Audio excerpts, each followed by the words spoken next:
Hello friends, welcome back again. इस video के अंदर हम एचएसएससी ने टीजेटी साइंस का पेपर लिया था 2023 में, जॉब ओरिएंटेड। तो उसमें जो फिजिक्स के क्वेश्चन थे उन्हीं के सॉल्यूशन को हम करेंगे। और हमारा फर्स्ट क्वेश्चन है, blank is a radio active isotope with half life 5770 years. Means इनमें से कौन सा रेडियो एक्टिव एलिमेंट है या आइसोटोप है जिसकी हाफ लाइफ कितनी है, 5770 ईयर्स है। तो फर्स्ट जो ऑप्शन है वो क्लोरीन 37 है, कार्बन 14 और क्लोरीन 35। और जो क्लोरीन जो एलिमेंट होता है उसके जो 35 और 37 होते हैं ये स्टेबल आइसोटोप होते हैं। मतलब क्लोरीन के ये दो आइसोटोप स्टेबल होते हैं। मींस ये तो ऑप्शन में नहीं हो सकते। मतलब फर्स्ट भी रिजेक्ट हो गया, थर्ड भी रिजेक्ट हो गया, क्योंकि ये तो स्टेबल आइसोटोप है। ये तो कैसे है, स्टेबल है। और ये अर्थ में कितना परसेंट पाया जाता है, 25%। और ये अर्थ में कितने परसेंट मिलता है, 75%। मतलब क्लोरीन जो है 35, जो हमारी प्रकृति में, जो हमारी अर्थ के अंदर कितने परसेंट अबंडेंट रखता है, 75%। और क्लोरीन 37 कितनी परसेंट अबंडेंट रखता है, 25%। और दोनों ही क्या है, स्टेबल है।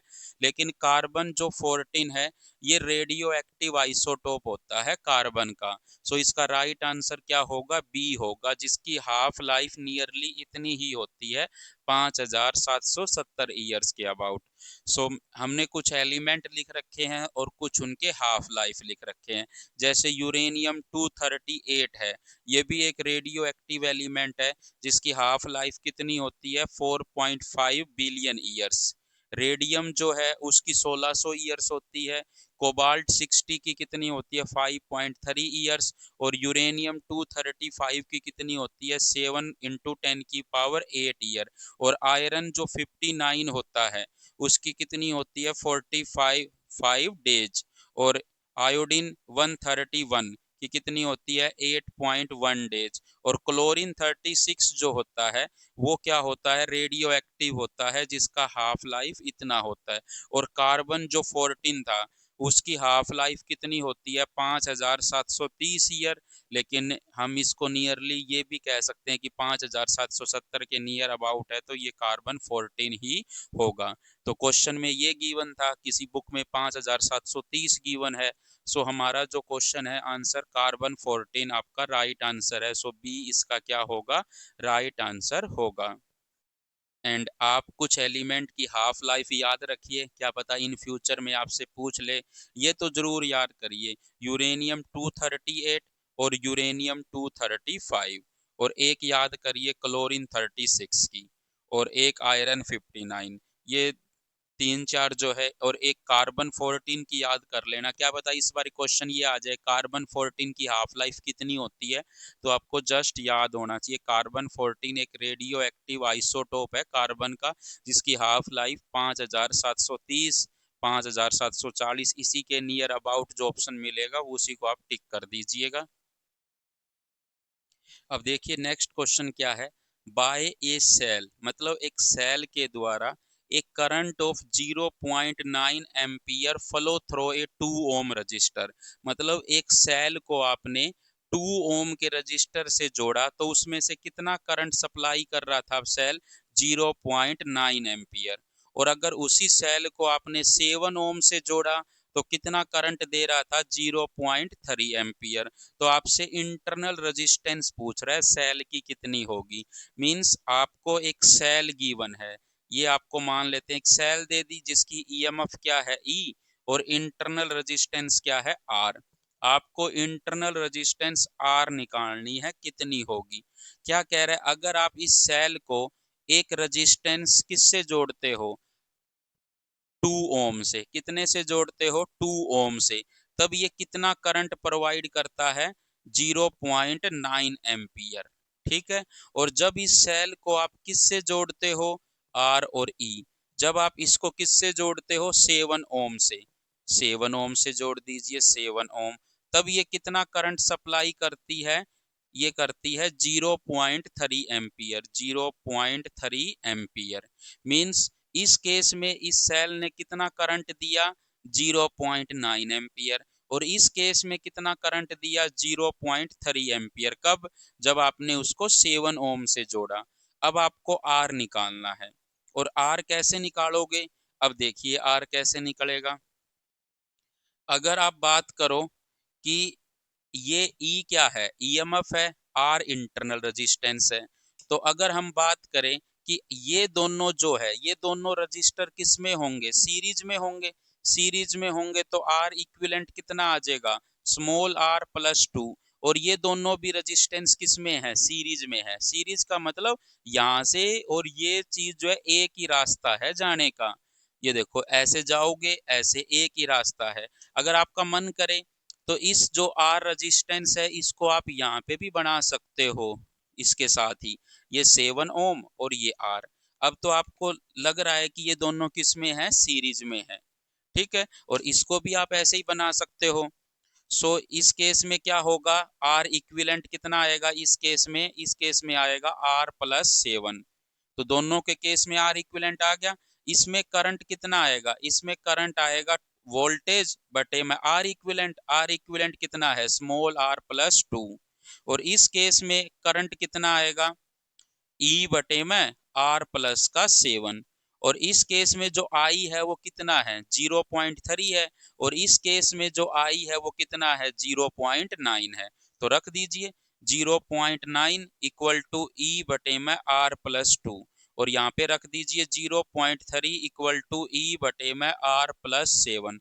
अब देखिए इसको इस साइड ले आइए, तो 0.9 आर प्लस का 0.9 की गुणा किससे हो जाएगी? 2 से, इक्वल टू ई। और इसको भी इस साइड ले आइए, 0.3 आर प्लस 0.3 की गुणा किससे हो जाएगी? 7 से, इक्वल टू ई। देखो ये भी ई के बराबर है, ये ई और ये ई सेम है। मतलब ये साइड इस साइड के क्या होनी चाहिए? बराबर होनी चाहिए।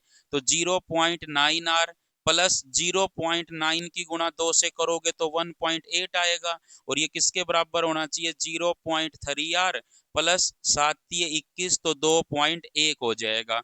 अब हम क्या करेंगे? 0.3 आर को इस साइड ले आते हैं, तो माइनस का ये 0.9 आर माइनस का 0.3 आर इक्वल टू क्या होगा? 2.1 इस साइड है और ये 1.8 उस साइड ले जाते हैं। तो 0.9 आर में से 0.3 आर जाएगा तो 0.6 आर रह जाएगा। और 2.1 में से 1.8 जाएगा तो 0.3 रह जाएगा। तो आर किसके इक्वल आएगा? 0.3 बाई 0.6। तो ऊपर 3 रह जाएगा, नीचे 6। जो 10 इसके नीचे आएगा, 10 इसके नीचे, वो तो कैंसल आउट हो जाएगा। और 3 दूनी 6, तो 1/2 आ गया। तो इसको हम कितना लिख सकते हैं? 0.5। तो आर कितना आ जाएगा? 0.5 ओम। तो इंटरनल रेजिस्टेंस कितनी आ गई उसकी? 0.5 ओम आ गई। सो इसका राइट आंसर क्या होगा? ए इसका राइट आंसर होगा आपका। अब देखिए नेक्स्ट क्वेश्चन क्या है। इन रदरफोर्ड स्कैटरिंग एक्सपेरिमेंट में what will be the correct angle for alpha scattering? मतलब अल्फा पार्टिकल की जो स्कैटरिंग होती है उसके लिए क्या एंगल होगा? For the impact parameter B equal to 0। मतलब इम्पैक्ट पैरामीटर क्या चीज होता है? ये मान लो न्यूक्लियस है, और न्यूक्लियस की ये क्या है? लाइन ऑफ मतलब लाइन है, ठीक है ना। हेड ऑन कोलिजन है, ये समझ लो सेंट्रल लाइन है। तो इससे परपेंडिकुलर ये अल्फा पार्टिकल है, तो इससे जो परपेंडिकुलर डिस्टेंस होती है इसी को हम इम्पैक्ट पैरामीटर कहते हैं। क्या कहते हैं? इम्पैक्ट पैरामीटर कहते हैं। मींस क्या है? ये बी जो है, ये जो सेंट्रल लाइन है, ये जो क्या है? सेंट्रल लाइन है। मतलब जो हेड ऑन कोलिजन कराएगी किसके साथ? न्यूक्लियस के साथ। ये होती है सेंट्रल लाइन। तो ये जो सेंट्रल लाइन है जो न्यूक्लियस के बिल्कुल हेड ऑन कोलिजन करेगी। मतलब अगर अल्फा पार्टिकल ऐसे आते तो ये हेड ऑन कोलिजन है, मतलब सीधा कोलाइड करता है इसको। लेकिन ये क्या होता है? Impact parameter. और इम्पैक्ट पैरामीटर जितना ज्यादा होगा अल्फा उतना ही कम होता है, ठीक है ना। अल्फा कम का मतलब क्या होता है? सॉरी, अल्फा अल्फा जो है यहाँ पर, ये तो आपका अल्फा पार्टिकल है, ये समझ लीजिए। और यहाँ पर हम थीटा ले लेते हैं स्केटरिंग एंगल को। थीटा क्या है आपका? स्केटरिंग एंगल है, थीटा क्या है आपका? स्कैटरिंग एंगल होता है। तो स्कैटरिंग एंगल का मतलब क्या होता है, ये देखिए। अगर ये आपका न्यूक्लियस है और मान लीजिए अल्फा पार्टिकल बिल्कुल पास में आया, तो ये बहुत ज्यादा एंगल से मुड़ जाएगा, मतलब जाना चाहिए था इसको ऐसे और चला गया ऐसे। तो ये जो एंगल होता है इसी को हम एंगल ऑफ स्केटरिंग कहते हैं। क्या कहते हैं? Angle of scattering. और अगर ये अल्फा पार्टिकल थोड़ा ज्यादा दूर से आता, मतलब अगर ये बी ज्यादा होता, मतलब इस न्यूक्लियस के सेंटर से थोड़ा ज्यादा परपेंडिकुलर डिस्टेंस ज्यादा होती, तो ये कम एंगल से क्या होता? डेविएट होता। और दूर होता तो और कम एंगल से डेविएट होता। मींस जितना ज्यादा इम्पैक्ट फैक्टर होगा, इम्पैक्ट पैरामीटर जितना ज्यादा होगा, एंगल ऑफ स्केटरिंग जो थीटा है, ये आपका थीटा है, एंगल ऑफ स्केटरिंग उतना ही कम होगा, मतलब उतने ही कम एंगल से स्केटर्ड होगा। मतलब इंसिडेंट और स्केटर्ड के बीच में एंगल कम बनेगा उतना ही। और हमारे क्वेश्चन में क्या गिवन है कि बी जीरो है। बी जीरो का मतलब क्या होता है? बिल्कुल हेड ऑन कोलिजन हुआ है, मतलब बी जीरो है। बी जीरो मतलब अल्फा पार्टिकल बिल्कुल सेंटर में आया है। ऐसे आएगा तो इस केस में क्या कर जाता है? वो रिट्रेस बैक कर जाता है। रिट्रेस बैक का मतलब बिल्कुल 180 डिग्री से वापिस हो जाता है। तो कितना आएगा? अल्फा, मतलब थीटा जो एंगल ऑफ स्केटरिंग है इस केस में कितना आएगा? 180 डिग्री। तो थीटा 180 डिग्री का मतलब यही तो था कि 8000 में से एक अल्फा पार्टिकल वापिस चले गए। वो कौन से केस में गए थे? जब इम्पैक्ट पैरामीटर कितना था? जीरो था। तो जब इम्पैक्ट पैरामीटर जीरो होता है तब अल्फा पार्टिकल न्यूक्लियस से टकरा के या न्यूक्लियस के प्रभाव की वजह से 180 डिग्री से टर्न ले लेते हैं, मतलब वापिस मुड़ के चले जाते हैं, अपोजिट हो जाते हैं, बिल्कुल टर्न बैक कर जाते हैं। ठीक है, तो ये क्या था? थीटा जो है एंगल ऑफ स्केटरिंग है। क्या है? Angle of scattering. और बी क्या होता है? Impact parameter. और अगर इम्पैक्ट पैरामीटर जीरो है, इन जीरो का मतलब क्या होता है कि बिल्कुल न्यूक्लियस के सामने आया है।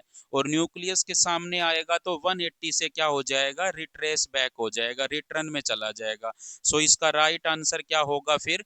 बी इसका राइट आंसर होगा कि जो स्केटरिंग एंगल है अल्फा पार्टिकल का कितना होगा जब इम्पैक्ट पैरामीटर जीरो हो। और इम्पैक्ट पैरामीटर जो होता है जितना ज्यादा होगा, इम्पैक्ट पैरामीटर का मतलब न्यूक्लियस से जितना ज्यादा दूर से गुजरेगा उतना ही एंगल ऑफ स्केटरिंग उतना ही कम होगा आपका। और जो इम्पैक्ट पैरामीटर होता है वो कोट ऑफ थीटा बाय 2 के डायरेक्टली प्रोपोर्शनल होता है। ये भी याद रखिए कि थीटा क्या है? एंगल ऑफ स्केटरिंग, और बी क्या है? Impact parameter. तो इन दोनों में क्या रिलेशन होती है कि बी जो होता है वो डायरेक्टली प्रोपोर्शनल होता है कोट ऑफ थीटा बाय 2 के। तो ये सभी क्वेश्चन थे जो इसमें से बन सकते थे कि अगर आपने इम्पैक्ट पैरामीटर को बढ़ाया तो एंगल ऑफ स्केटरिंग पे क्या इफेक्ट पड़ेगा? घटाओगे, अगर बी को घटाओगे तो थीटा क्या हो जाएगा? ज्यादा हो जाएगा। और बी और थीटा में रिलेशन पूछे तो ये होती है। और बी अगर जीरो है तब थीटा कितना हो जाएगा? 180 डिग्री। सो इस क्वेश्चन का जो राइट आंसर होगा वो बी क्या होगा? राइट आंसर होगा। अब नेक्स्ट क्वेश्चन देखिए, mass of an electron. Electron का मास कितना होता है? अब आपको पता होना चाहिए इलेक्ट्रॉन जो होते हैं, इलेक्ट्रॉन का जो मास होता है वो होता है 9.1 इंटू 10⁻31 किलोग्राम।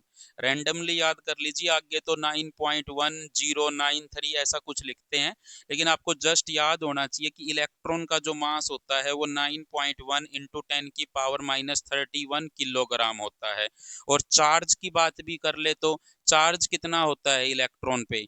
माइनस का ई होता है। माइनस का ई मतलब ई की वैल्यू कितनी होती है?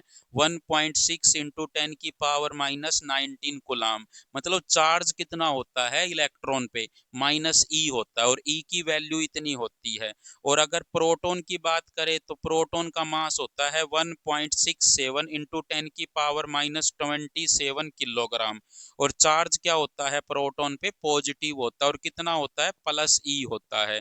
और जो न्यूट्रॉन होता है, न्यूट्रॉन का मास कितना होता है? 1.67 मतलब प्रोटॉन और न्यूट्रॉन का मास जो होता है वो नियरली सेम होता है, और न्यूट्रॉन पे चार्ज कितना होता है, 0। मतलब न्यूट्रॉन जो होते हैं वो न्यूट्रल होते हैं, या फिर ये समझ लो अनचार्ज्ड होते हैं। और प्रोटॉन पे कैसा चार्ज होता है, पॉजिटिव चार्ज होता है।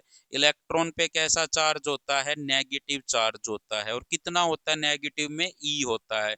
प्रोटॉन पे चार्ज कितना होता है, ई होता है, लेकिन कैसा होता है, पॉजिटिव। मतलब प्रोटॉन पे चार्ज की पोलैरिटी, ये जो प्लस और माइनस होते हैं ना, ये पोलैरिटी होती है चार्ज की। तो प्रोटॉन पे कैसी पोलैरिटी होती है चार्ज की, पॉजिटिव। इलेक्ट्रॉन पे कैसी पोलैरिटी होती है, चार्ज की, नेगेटिव।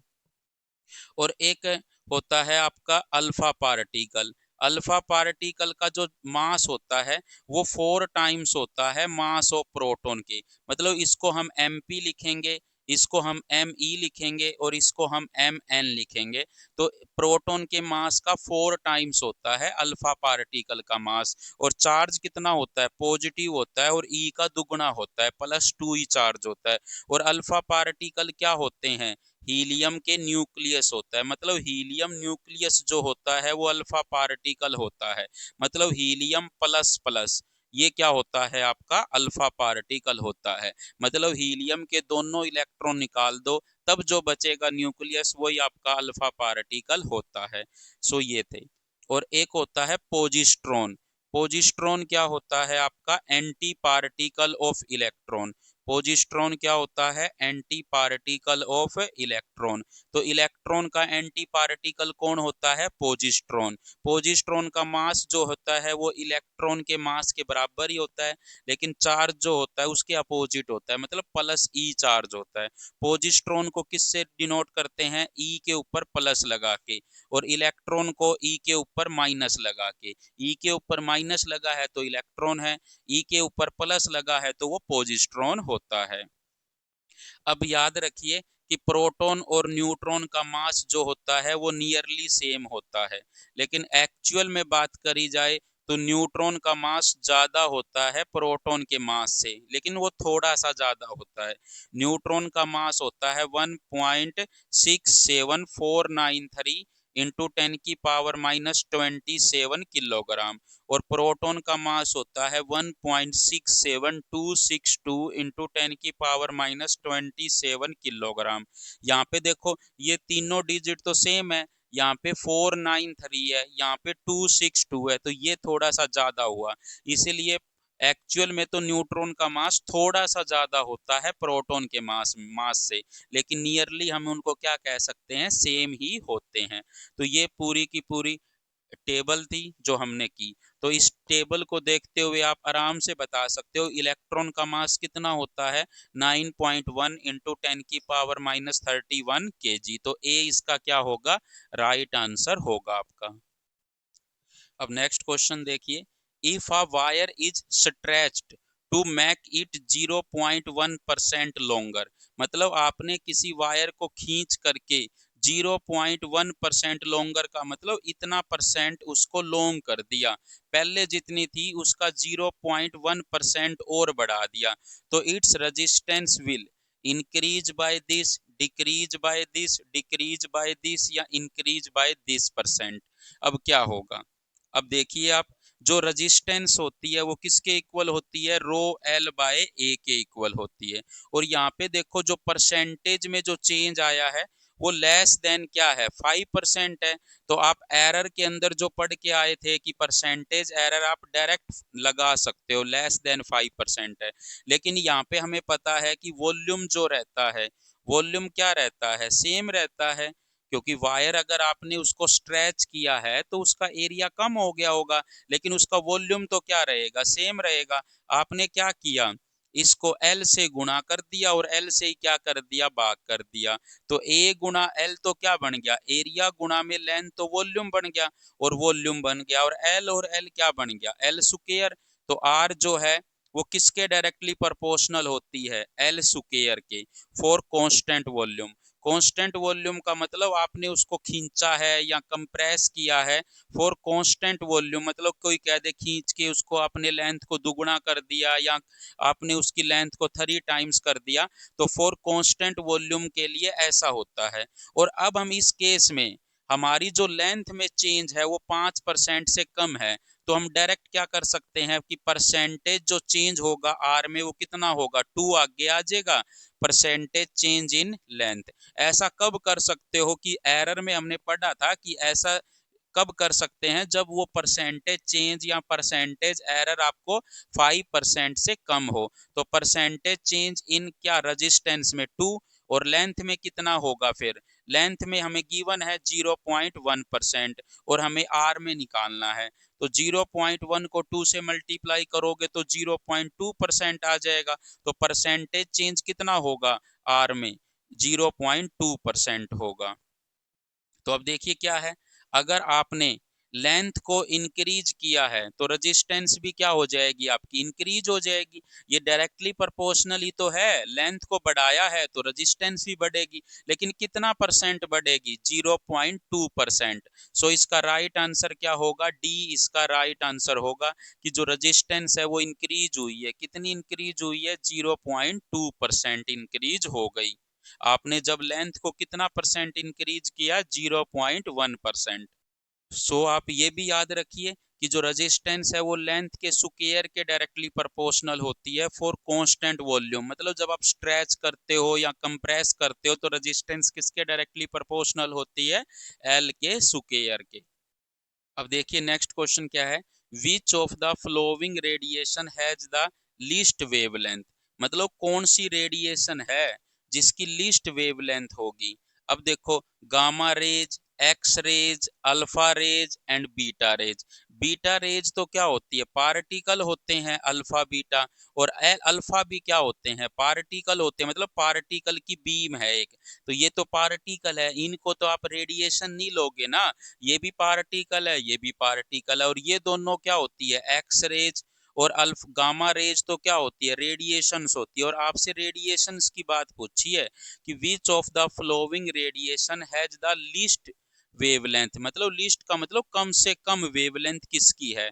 अल्फा रेज और बीटा रेज, मतलब अल्फा और बीटा तो पार्टिकल की रे है, मतलब बीम है पार्टिकल का, ये तो पार्टिकल है, इनकी तो हमें बात ही नहीं कर रहा, हमसे तो रेडिएशन की बात कर रहा है। तो इन दोनों में से आंसर होगा। और ये क्या है, इलेक्ट्रोमैग्नेटिक वेव है, तो हमें इलेक्ट्रोमैग्नेटिक स्पेक्ट्रम आना चाहिए। अब स्पेक्ट्रम कैसे याद किया था हमने, गड्डी X U V in my range, मतलब गड्डी X U V in my range, गड्डी मतलब जी फॉर गामा रेज, और एक्स फॉर एक्स रेज, और U for ultraviolet rays, और V फॉर विजिबल रेज, और I फॉर क्या है, इंफ्रारेड, और M फॉर माइक्रोवेव, और R फॉर रेडियो वेव। अब देखिए इस साइड जब जाते हैं तो वेवलेंथ बढ़ती है। तो which of the flowing radiation has the least, least का मतलब कम से कम किसकी होगी, गामा रे की और एक्स रे। गामा और एक्स रे दो ऑप्शन है, इन दोनों में से देखो किसकी कम होगी वेवलेंथ, गामा की कम होगी ना, इस साइड जाने पर वेवलेंथ बढ़ती है, रेडिएशन और सॉरी वेवलेंथ बढ़ती है और फ्रीक्वेंसी क्या होती है, कम। और हमसे वेवलेंथ कम से कम पूछ रहा है किसकी होगी, इन दोनों में से किसकी कम होगी, गामा रेज की कम होगी। सो इसका राइट आंसर क्या होगा, ए इसका राइट आंसर होगा आपका। अब देखिए नेक्स्ट क्वेश्चन क्या है, at constant temperature the pressure of a fixed amount of gas varies inversely with its volume. मतलब क्या कह रहा है, एट कांस्टेंट टेम्परेचर, मतलब टेम्परेचर जो है वो क्या है, कांस्टेंट है उस गैस का, और जो प्रेशर है fixed amount of gas. Fixed amount of gas का मतलब है कि नंबर ऑफ मोल्स जो है ना उस गैस के वो फिक्स है, मतलब वो एन जो है नंबर ऑफ मोल्स से रिप्रेजेंट करते हैं एन को, तो ये क्या है, फिक्स है। और कह रहा है प्रेशर जो है ना उस गैस का इनवर्सली प्रोपोर्शनल है उसके वॉल्यूम के, मतलब P इनवर्सली प्रोपोर्शनल है वॉल्यूम के। तो ये V उस साइड जाएगा तो PV क्या हो जाएगा आपका, कांस्टेंट हो जाएगा। और ये जो लॉ होता है ये कौन सा होता है आपका, बॉयल्स लॉ होता है। क्या होता है, बॉयल्स लॉ। क्योंकि टेम्परेचर कांस्टेंट है तो ये कौन सा प्रोसेस होगा, आइसोथर्मल प्रोसेस होगा। मतलब आइसोथर्मल प्रोसेस के केस में कौन सा लॉ आता है? बॉयल्स लॉ आता है, जहां पे P और V की गुणा क्या रहती है? कांस्टेंट। मतलब प्रेशर और वॉल्यूम की जो मल्टीप्लीकेशन है वो कांस्टेंट रहनी चाहिए, या फिर ये कह दो प्रेशर जो है इनवर्सली प्रोपोर्शनल है वॉल्यूम के। सो इसका राइट आंसर क्या होगा? डी इसका राइट आंसर होगा। So thank you so much for watching this video. अगर कंटेंट रियली में अच्छा है, आपको समझ आ रही है वीडियोज और क्वेश्चन आप लगा पा रहे हो, समझ पा रहे हो, तो please like share and subscribe जरूर करें। Thank you so much again.